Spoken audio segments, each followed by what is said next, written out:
Hi, it's Ryan from Sites for Church. In this video, I'm going to talk about our events system. And this falls underneath the ministries section of your website.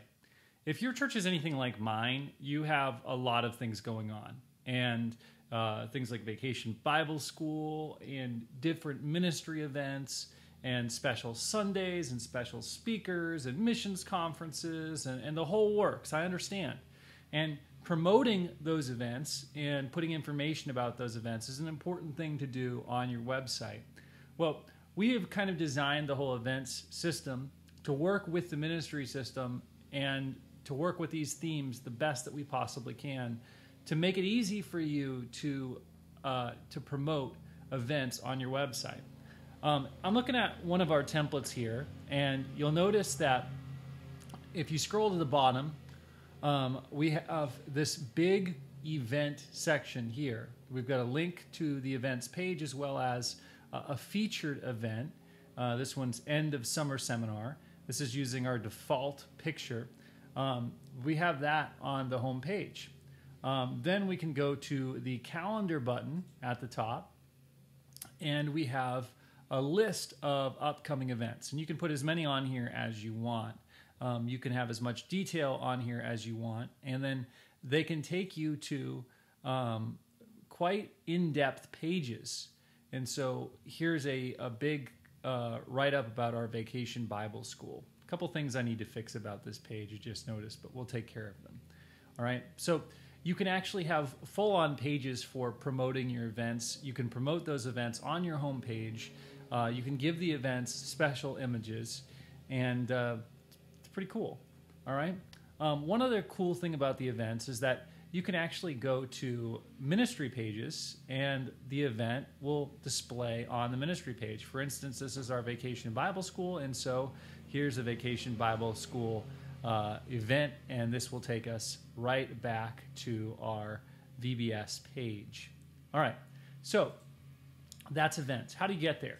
Well, you got to go into the ministries section of the website. I know that's a little bit counterintuitive, but in order for all of this to work together, excuse the lawnmower out there, in order for all of this to work together, then we had to put church events and ministries in the same base.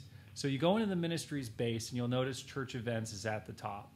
And filling it out is pretty simple, just as you'd expect, just like all the others. You can use the grid view and work your way across, or alternatively, you can just press that little double arrow and enter your information. So here we go. We have a sample event. Our event, we want it to be published. We've got this date time field we can click on and set the date. So let's say I want this to be on Sunday the 24th, and then I can set the time to whatever I need it to be. Let's say 10:30 a.m. The description is the short description that you see right here. So it's not necessary. It's not totally something you have to put there, but if you do put it there, it will certainly help. Body content turns into the full body of this page. So that would be this stuff right here.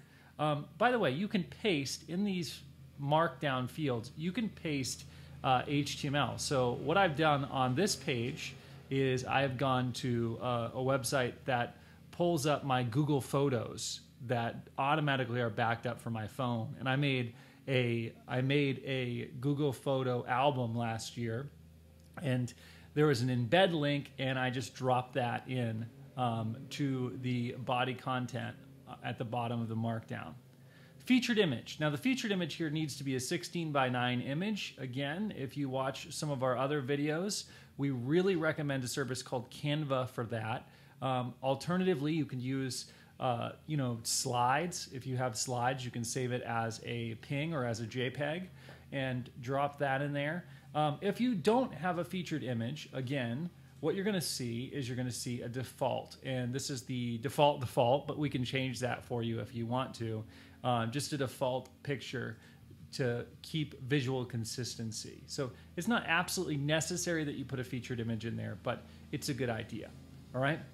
And then ministry. If this event is tied to a particular ministry, like if it's tied to, for instance, your youth group or something like that, then you can click on that. And then photos, you probably won't link photos from here, but if you did have photos, you could always click on this and then click Add New Record, and that will pop up the form for photos, and you can drop a bunch of photos in here and create a gallery. All right, so I'm going to delete that. This updated ad, again, you'll probably not see.